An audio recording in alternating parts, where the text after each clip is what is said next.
important. Alerte générale, vous l'aviez bien entendu, c'est l'information de cette soirée. Camille, dites-nous tout. Adrien Rabiot, oui, formé au PSG, va s'engager à l'OM. Ouais, énorme coup pour les Marseillais. Tout est allé très très vite. Accord de principe trouvé entre les deux parties selon nos copains du journal Mathieu Grégoire et Loïc Tanzi. On rappelle, Adrien Rabiot, formé au Paris Saint-Germain, est libre de tout contrat après 5 ans passés à la Juve. Il a d'ailleurs à plusieurs reprises refusé une prolongation de contrat du club italien. Il devient Marseillais ce soir sous réserve de sa visite médicale qu'il passera ce lundi. Le joueur s'est déjà entretenu avec son éventuel ou son prochain entraîneur Roberto De Zerbi. Selon les dernières informations, le milieu international de 29 ans était prêt aussi à faire des efforts sérieux dans le cadre de ce contrat qui part pour une durée de 2 ans. On le rappelle, ça semble compliqué de le voir aligné dimanche prochain pour le choc Lyon-Marseille, mais on ne sait jamais. Quelle surprise, quel coup réalisé par l'Olympique de Marseille. Nabil, on rappelle que Rabiot sort d'une saison encore pleine, 42 matchs, toutes compétitions confondues, 5 buts. Est-ce que c'est tout simplement exceptionnel de revoir Adrien Rabiot en Ligue 1 et en plus là, c'est à Marseille? C'est hyper surprenant déjà. Quand on m'a dit ça, je me suis dit, cet été, qu'est-ce qu'il y a eu d'autre comme transfert à ce niveau-là en termes pas de choc émotionnel, de stupeur. Non, j'en ai trouvé un autre, moi. Il est à l'étranger, c'est Osimhen à Galatasaray, que j'imaginais pas une seule seconde signer à Galatasaray. Adrien Rabiot, passé de la Juve à l'Olympique de Marseille, et un Olympique de Marseille pas qualifié en Ligue des Champions, je suis désolé, si quelqu'un tout court. Si quelqu'un ici, il y a 2 mois, me dit Rabiot va être libre, moi je l'imaginais en première ligue, évidemment. Surtout qu'il l'a souvent clamé. Meilleur club espagnol, pourquoi pas au Bayern, j'en sais rien. Enfin, c'est là où je le situe, surtout un joueur d'une telle maturité, 29 ans si je dis pas de bêtises, tout à fait. qui sort de la Juve, international français de haut niveau. L'OM, c'était pas, non pas que l'OM, c'est pas, enfin le grand OM des années 90, c'est ok, mais l'OM d'aujourd'hui, c'est pas taillé pour un joueur comme ça, normalement. Donc oui, c'est un énorme coup, c'est exceptionnel, vous avez raison. Arnaud, vous connaissez bien Adrien Rabiot, vous l'avez suivi notamment lorsqu'il était au PSG. Oui. Ça a été une histoire d'amour compliquée, contrariée, qui s'est mal terminée. De le voir en Ligue 1, on a parlé des difficultés d'avoir des têtes d'affiche, de vibrer pour la Ligue 1. Là, merci Rabiot, merci Marseille. Alors évidemment, les supporters parisiens, ils vont faire la gueule a priori. Mais c'est incroyable d'arriver à l'attraper libre. Oui, après, est-ce que c'est pas non plus aussi un choix par défaut pour lui, puisque il était sans club, il est parti libre. Alors on s'était dit, il part libre de la Juve, il va avoir toutes les propositions du monde, ça va être le roi de la planète.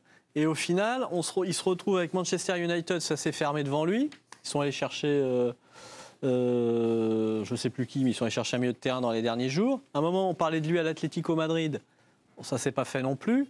Donc, Barcelone également s'est renseigné. Barcelone s'est renseigné. Il y avait visiblement des problèmes aussi pour le payer, tout simplement. Voilà, tout simplement, parce que on parle de son salaire. À la Juve, il prenait 750 ou 770 000 euros net de charges et d'impôts. 7 millions net. Non, c'est ça. Valentin Paoluzzi, notre correspondant, un peu plus. Voilà, c'était plus de 700 000 euros tous les mois net dans sa poche. Donc c'est quand même un salaire colossal. C'était le salaire d'Aubameyang auparavant à peu près à l'OM. Mais pas net. Pas net. Non. Il y a une grosse différence. Là, c'est double. Alors là, ce qui semblerait qu'il ait concédé aussi à faire quelques efforts. Et il y a aussi un aspect un peu plus fiscal, c'est qu'il rentre de plus de 5 ans à l'étranger. Donc il bénéficie du système d'impatriation qui va lui permettre de sortir de l'impôt, 30 où je crois que maintenant le système permet même d'aller jusqu'à 50% de sa rémunération. Donc ça, c'est un bon coup pour l'OM, c'est un bon coup pour lui. Mais moi, j'ai encore un peu en tête, je me dis que c'est peut-être un choix par défaut, parce que là, on arrive quasiment fin septembre, où on a passé mi-septembre. Vous êtes du côté de Rabiot, mais pour nous, la Ligue 1, mais pour nous, c'est fantastique, on est d'accord. Je ne suis pas sûr que ça déclenche une folie d'abonnement pour DAZN et que ça mette à mal la contestation qu'on a encore vue en tribune ce week-end contre la Ligue de football, mais effectivement, c'est un signal pour une Ligue 1 qui n'avait plus de stars. Alors Rabiot, c'est pas une star de la dimension de Mbappé, d'un Neymar ou d'un Messi, parce que déjà, c'est pas dans sa personnalité, ça, il faut le dire. Mais effectivement, c'est un très bon coup pour la Ligue 1, c'est un très bon coup pour nous. Je vais rebondir sur votre dernière phrase. On cherche les stars en Ligue 1. Attendez, il est la star de la Ligue. Je peux vous poser la question ou pas? Merci. Donc, on cherche les stars en Ligue 1. On s'est dit peut-être Donnarumma avec l'Italie, champion d'Europe. Est-ce que là, c'est la plus grande star de Ligue 1 ? Évidemment, c'est la star de la... On a avec il y a David... Dembélé, champion du monde. Mais c'est pas Dembélé, Rabiot. Enfin, je veux dire, on est en train de parler. Donc c'est la star de la Ligue 1.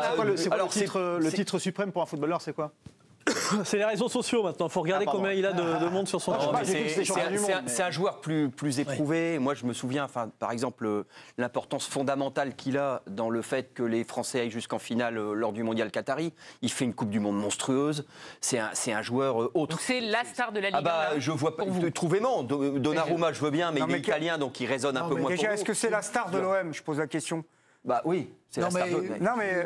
Attends, on revient toujours sur cette définition. Greenwood, alors, cette définition de la star. La star, c'est quelqu'un qui attire le public, dont on parle en dehors. Rabiot est un joueur exceptionnel, du talent. C'est pas une star. Mais on parle beaucoup au dehors quand même, parce qu'il a des histoires. Il fait parler. Mais c'est pas. Oui, mais voilà, mais ça fait partie. Mais alors sur le terrain, parce qu'on s'en moque de savoir qu'il est des millions d'abonnés. Sur le terrain, c'est la star de la Ligue 1. On va être simple. C'est un joueur, c'est un destructeur de jeu exceptionnel, c'est un récupérateur exceptionnel. Dans le jeu aérien, il apporte énormément. Avec les pieds, c'est quand même un joueur qui a une super technique, c'est un joueur rapide, c'est un joueur méchant. Mes débuts. Il marque pas beaucoup, mais c'est un joueur qui coche un nombre de cases au très très haut niveau. Enfin, ça, un entraîneur pourrait. Il est vraiment très agressif, il est bon, il est rapide, il voit vite, il saute haut. C'est un joueur de niveau Ligue des Champions. Voilà. Mais haut de tableau, quoi, pas deuxième catégorie. C'est-à-dire, en fait, pour vous la faire directe, par défaut, oui, quelque part, parce que pour lui, normalement, il doit être dans les meilleurs clubs du monde, quoi, tout simplement.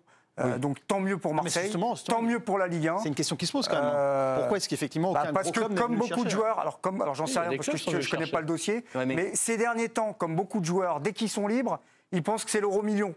Et ils se rendent compte que parfois la réalité, elle n'est pas comme eux l'imaginent. Et donc ce qu'ils font, c'est que ils vont signer, mais très court, parce que là ils signent 2 ans. De toute façon, l'OM, à mon avis, financièrement.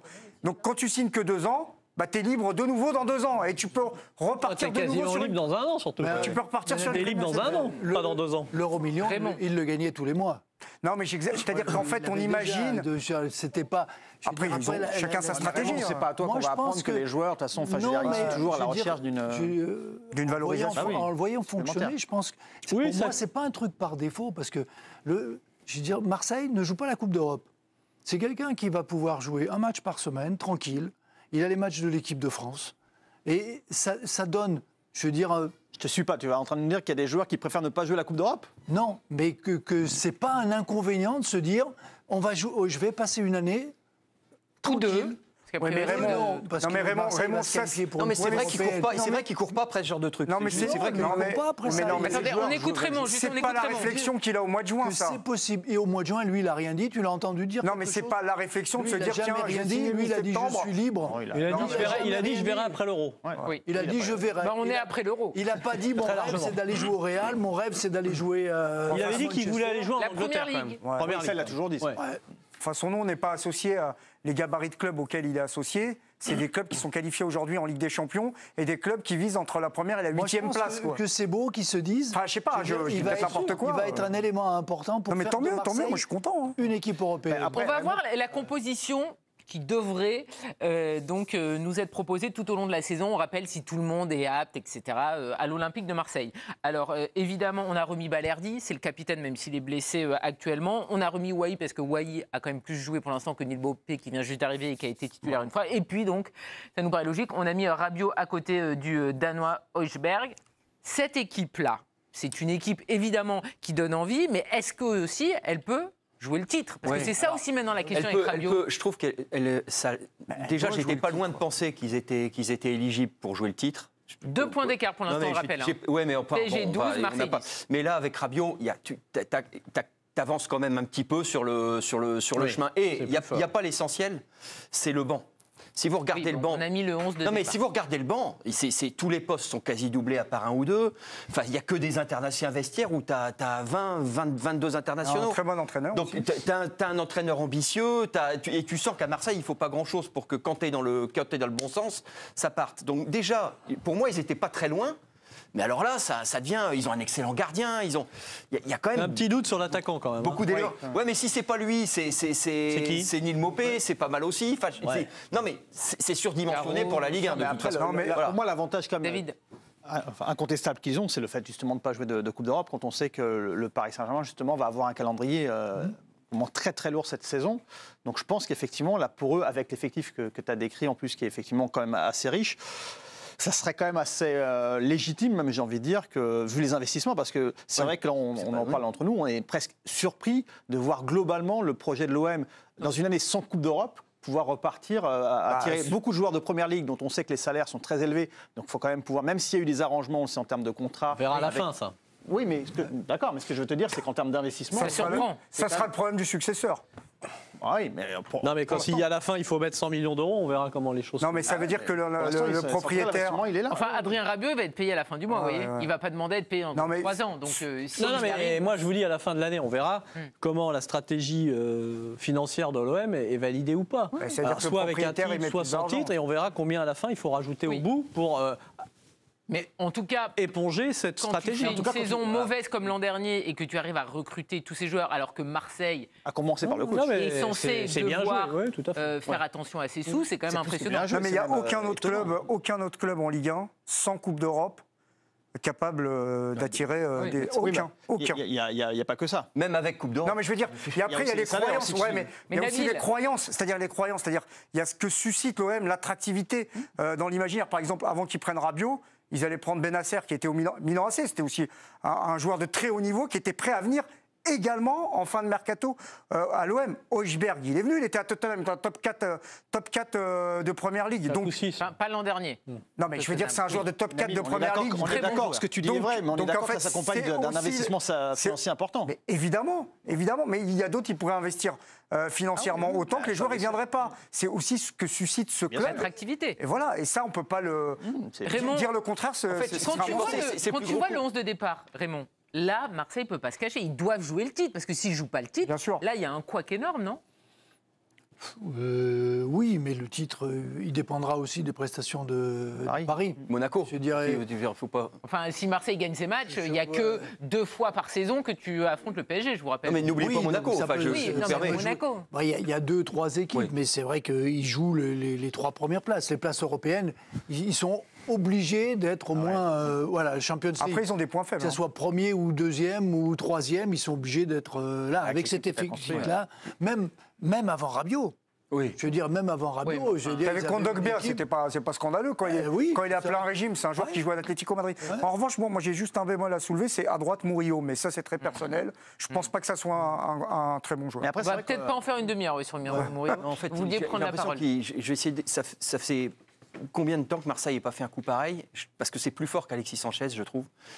Est-ce que c'est le meilleur coup que Longoria a fait ? J'ai pensé à Bielsa. T'exagères J'ai pensé à Bielsa. Je vais finir si vous voulez bien. Termine. Moi, je suis assez d'accord avec toi. Parce que Marseille a toujours ce truc de susciter, comme a dit Nabil, une espèce de surprise, une espèce d'excitation. Et Rabiot, c'est ça qui porte.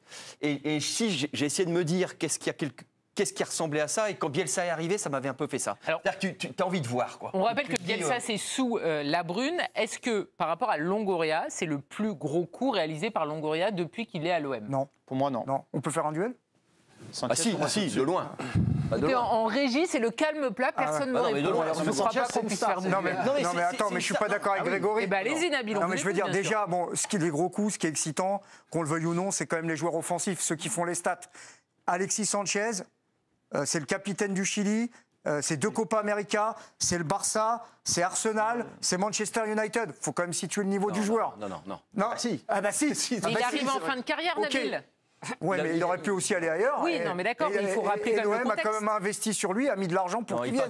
Il restait sur 4 saisons sans avoir mis plus de 9 buts. Et donc c'est pas du tout le même. Aubameyang, c'est le meilleur buteur du championnat d'Allemagne, co-meilleur buteur du championnat d'Angleterre. C'est pas un petit joueur. Il y a combien de temps ? Oui, mais... Ça a été quelqu'un qui a été nommé au Ballon d'Or également.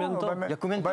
Mais il a fait les stats quand il est venu à Marseille, non ? Oui, mais il les faisait pas depuis 2-3 saisons. Je veux dire, il arrive pas à l'avis de Nabil. Au moment où donc Adrien Rabiot arrive à Marseille, on attend la visite médicale, il a 29 ans, il est en pleine bourre.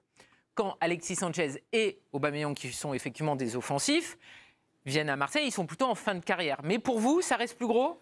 Oui, parce que c'est vrai que c'est un argument indéniable, l'âge de Rabiot versus celui de Sanchez, mais l'aura aujourd'hui, les joueurs jusqu'à 40 ans, mais quand même, ils sont performants. Il faut arrêter. Mbappé, il avait raison là-dessus. Parlons terrain, parlons pas âge. Il fallait mieux parler à 17 ans avec Mbappé qu'à 25 là, pour l'instant, mais bon. Mais pour autant, je trouve que l'aura d'un Alexis Sanchez qui, pendant des années, a régalé son palmarès, effectivement, son apport, son jeu spectaculaire. Et par exemple, regardez l'accueil qu'il avait eu à l'aéroport à Marseille. À Marignane, bien sûr. Je ne suis pas sûr que Rabiot aussi le même. Non, mais c'est pas comparable. C'est pour ça que l'accueil, il n'est pas comparable puisque c'est un ancien Parisien. Donc déjà, ça sera un argument qui va monter, même si on peut penser que les Marseillais vont se dire c'est un bon ancien Parisien, entre guillemets. Il avait dit merde un peu au club sur la prolongation qui lui a dit merde aussi, à Antero Henrique, et le club s'était vengé en le mettant tricard et en l'empêchant à la cave. Il s'entraînait avec la réserve. Donc de ce point de vue-là, c'est un peu un rebelle. Et c'est en ça que je trouve que son association avec Marseille colle assez bien, finalement. On va se poser aussi la question, effectivement, s'ils sont compatibles. Vous avez entendu la petite sonnette. Un homme a travaillé un dimanche soir. Il voulait être tranquille, profiter de l'été marseillais. Ben non, il a eu beaucoup de travail. C'est Mathieu Grégoire qui a sorti cette information avec Loïc Tanzi. Bonsoir Mathieu, merci d'être avec nous. On rappelle, vous êtes évidemment notre correspondant à l'Olympique de Marseille. Voilà, on a tous halluciné. Marseille, donc, qui arrive à convaincre Adrien Rabiot. Dites-nous tout sur ce transfert absolument dingue. Comment Marseille a réussi ce coup ? Bonsoir. Alors, qu'est-ce qui a fait que l'OM a été sur ce joueur ? C'est un peu le hasard dans le sens où, si vous vous rappelez, en fin de mercato, l'OM a essayé sur les dernières heures de faire Ismaël Benasser, l'international algérien de l'AC Milan. Et en fait, à ce moment-là, Milan veut sortir Benasser parce que justement, Milan doit libérer de l'espace et de la masse salariale pour offrir un beau contrat à Adrien Rabiot. Donc Mehdi Benassia qui a bossé sur le dossier Benasser, finalement il se heurte à un refus de Milan parce que Milan ne veut pas d'un prêt sec à l'OM. Et après, si vous voulez, dans les jours qu'on suivit, Mehdi Benassia il s'est levé le matin en se disant pourquoi on tenterait pas Rabiot. Voilà, Rabiot il est libre. Voilà, alors le président Longoria, quand il en a parlé, était un peu décontenancé, un peu dérouté comme vous et moi ce soir, et lui a dit écoute, de toute façon qui ne tente rien n'a rien, allons-y, au pire on se prendra un râteau quoi. Ouais, au final, les échanges entre Benassia et le clan Rabiot, la maman, faut pas se mentir, qui est le pilier de la vie et de la carrière d'Adrien Rabiot, ont été plutôt bons, courtois. Et petit à petit, les choses se sont bien goupillées parce que déjà le 4 septembre, les listes UEFA sont tombées dans les grands clubs européens.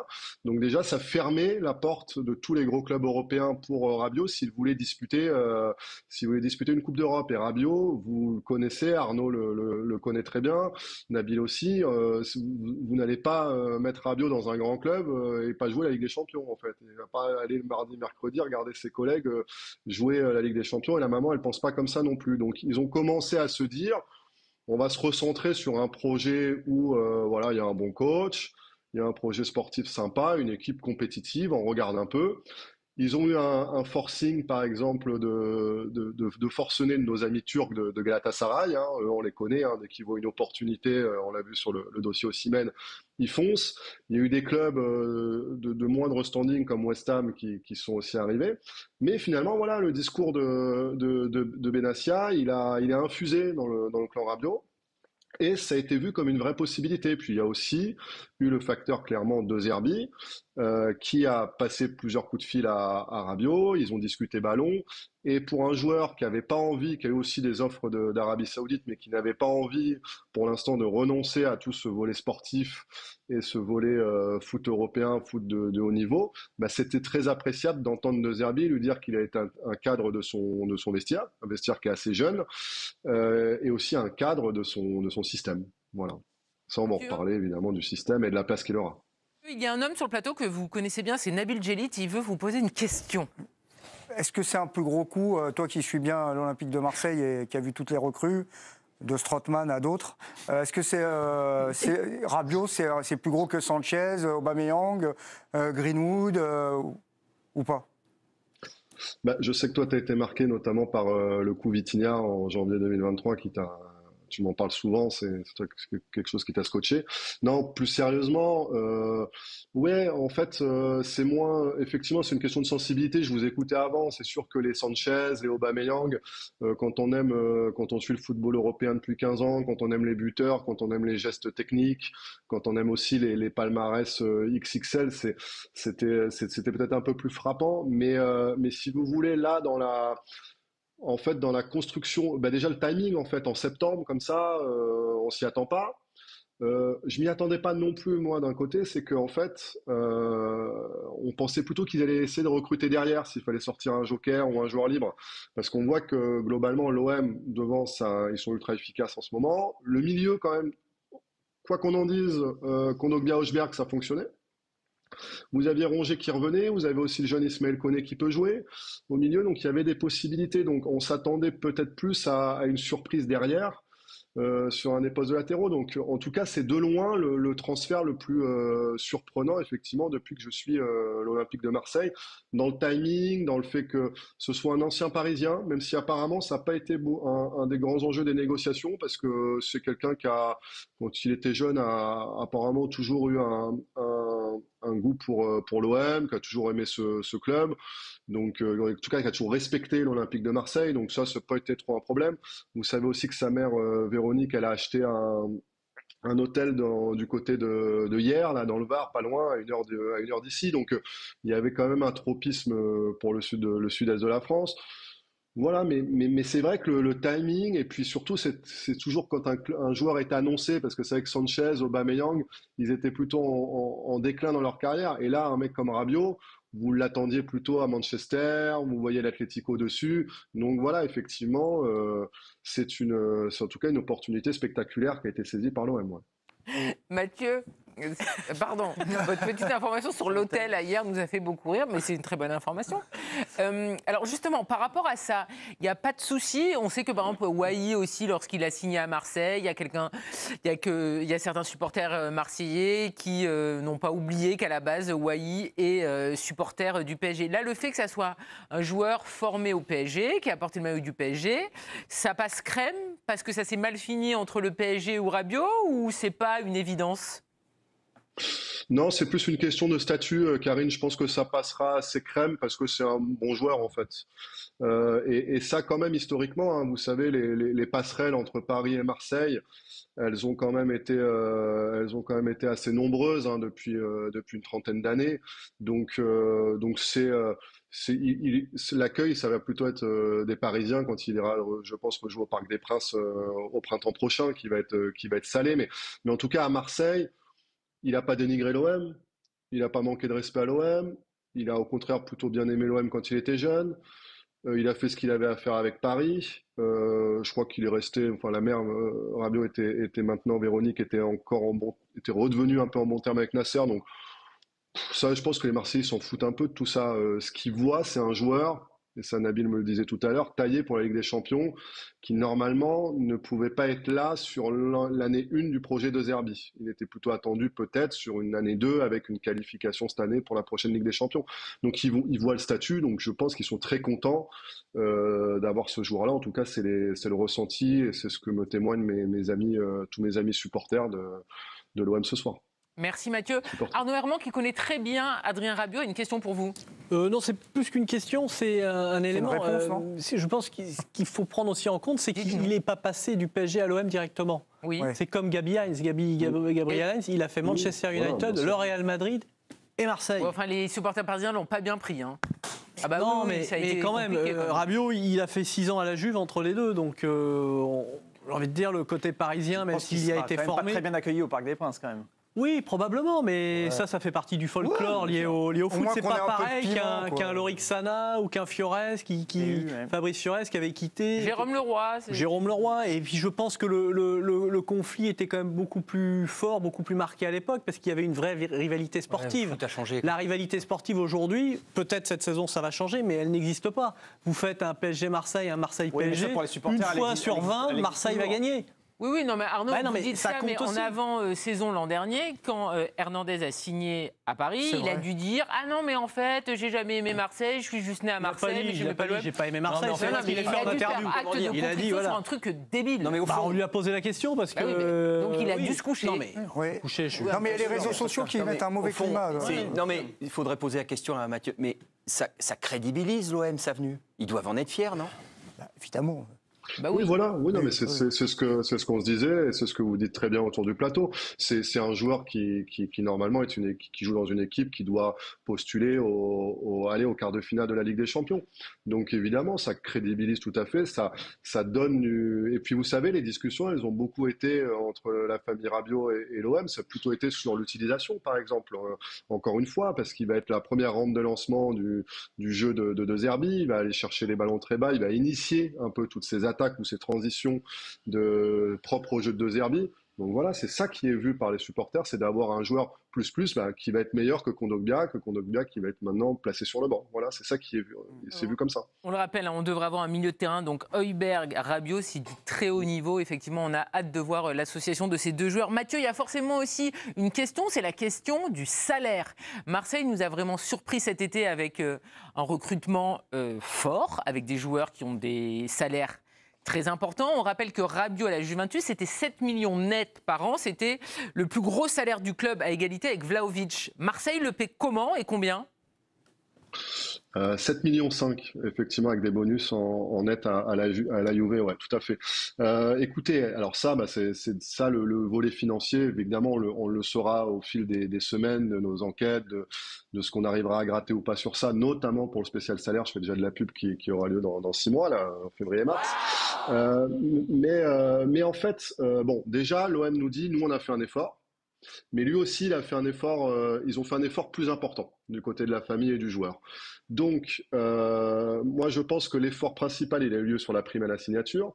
Au lieu d'avoir, comme il le réclamait ailleurs, peut-être 5 ou 10 millions d'euros de primes qui tombent là, bah déjà, on baisse largement cette somme et peut-être qu'on va l'étaler sur plusieurs années. Voilà, c'est ce qu'ils avaient fait pour Aubameyang l'année dernière. Donc voilà, vous donnez pas 10 d'entrée, vous fidélisez un peu votre joueur et puis vous l'étalez surtout dans le temps. Et pour les revenus, pareil, donc pour la rémunération en salaire, je pense que cette année, elle sera entre guillemets pour un joueur du standing de Rabiot assez basse. Et après, vous mettez des bonus et des variables très importantes liées à une qualification Ligue des Champions. Parce que de toute façon, ils ont discuté de ça. L'objectif de Rabiot comme l'objectif de l'OM, c'est d'être qualifié directement pour la prochaine Ligue des Champions. Donc, à partir de là, si vous êtes qualifié, avec les revenus qui vont être de 50, 60 millions d'euros en plus, ben voilà, vous pouvez peut-être l'an prochain doubler le salaire de Rabiot. David Ayello a une question, Mathieu.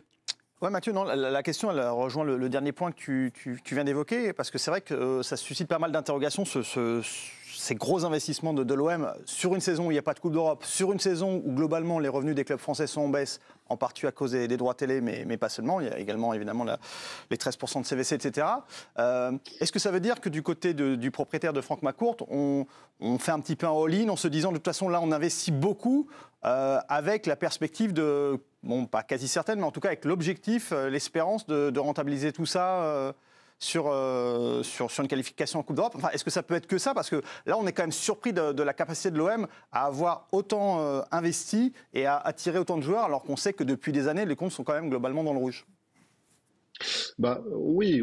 En fait, si vous voulez, McCourt, ça dépend du projet qu'on lui vend. Et c'est vrai que des fois, il y a eu des mercatos qui étaient assez austères, notamment sous Jacques-Henri Hérault, parce que Jacques-Henri Hérault ne lui vendait pas de projet spécifique, c'était quelques renforts et pas plus. Mais depuis que Pablo Longoria est là, Pablo Longoria lui vend des projets, lui vend finalement des cycles, par exemple. Et donc là, ils lui ont vendu à partir du printemps, d'avril, on avait écrit dans l'équipe, c'est ça, fin avril sur ça, un nouveau projet de 3 ans avec un coach important. Donc, qui devait être au départ Fonseca et qui finalement s'est retrouvé être De Zerbi après l'épisode Conceição entre-temps. Et avec un coach qui va faire son équipe et qui va falloir forcément investir sur des joueurs. Donc, ils lui ont vendu ça, ils lui ont vendu une année 1, là, donc un été 2024, d'investissement. Et effectivement, ils en ont fait des investissements importants, que ce soit en termes de salaire et entre les transferts. J'avais calculé à peu près ça en gros. Vous êtes à peu près avec les prêts qui deviendront des obligations d'achat après l'été prochain. Vous avez à peu près engagé 130 millions d'euros sur le volet des ventes, des achats, pardon. Mais le truc en fait qu'ils se sont dit aussi, c'est qu'on va prendre des Rabiot, des Højbjerg, des Greenwood qui ont des gros salaires, mais on va aussi prendre des jeunes joueurs, des Koné par exemple, des Ismaël Koné, des Lilian Brassier, ils ont pris aussi Liwahi, des joueurs comme ça sur lesquels on pourra les vendre. Parce que c'est vrai que l'OM, l'un des gros problèmes qu'a eu l'OM ces dernières saisons, c'est de ne pas arriver à vendre bien ses joueurs. Et là, on se dit en prenant pas mal de jeunes joueurs qui vont être intéressants, et c'est vrai que globalement l'équipe a été vachement rajeunie, hein, on va pouvoir peut-être réussir, en plus avec De Zerbi, qui est un coach qui sait travailler avec les jeunes et qui sait les valoriser, on va pouvoir faire des plus-values dans le futur, à l'année 2, 3. Mathieu, donc on le rappelle, hein, Adrien Rabiot et Marseille se sont entendus pour un contrat de 2 ans. Il doit passer sa visite médicale et donc il deviendra Marseillais. Vous vivez à Marseille depuis très longtemps. Marseille, c'est une ville évidemment qui se passionne très vite. Quand on voit maintenant le bagage pour De Zerbi, il y a beaucoup de joueurs de haut niveau. Il y a un banc, comme l'a rappelé Greg Schneider. Il y a un début de saison qui est réussi avec 10 points en 4 journées. Forcément, la Marseille doit jouer le titre. C'est pas juste un truc pour faire plaisir aux supporters, ça devient crédible et évident. En fait, le problème, c'est pas est-ce que Marseille doit jouer le titre ou pas. C'est comme pour les Monégasques, les Lyonnais. La question, elle est surtout, en fait, on voit qu'en Ligue 1, maintenant, c'est Paris qui décide s'ils vont être champions ou pas. Donc, si Paris a des accidents de parcours, comme il y a eu pendant l'année Covid avec Lille, ou voilà, si Paris fait pas le job, là, il y aura peut-être une opportunité. Ça, ils aiment ça. Pablo Longoria et Amédée Benassia, ils auront peut-être une opportunité à saisir, les Marseillais. Donc en fait, cette question-là, elle dépend surtout du PSG. Mais par contre, c'est vrai que là, maintenant, l'objectif, c'est la Ligue des Champions et c'est le podium. Voilà, il faut pas se cacher et l'ambition, elle est là, clairement, d'être sur le podium et pas troisième. Voilà. Mais de là à aller titiller Paris, il faudra voir ce que fait Paris. Si Paris laisse un espace, oui, l'OM en tout cas une équipe pour s'engouffrer. Il n'y a pas de Coupe d'Europe aussi. Il y a du temps pour travailler. Mais voilà, le coach en tout cas, lui, il voit ça comme une fusée à plusieurs étages. Et pour lui, l'année 1, c'est podium et mise en place de ces préceptes tactiques qui, comme vous le savez, sont très précis.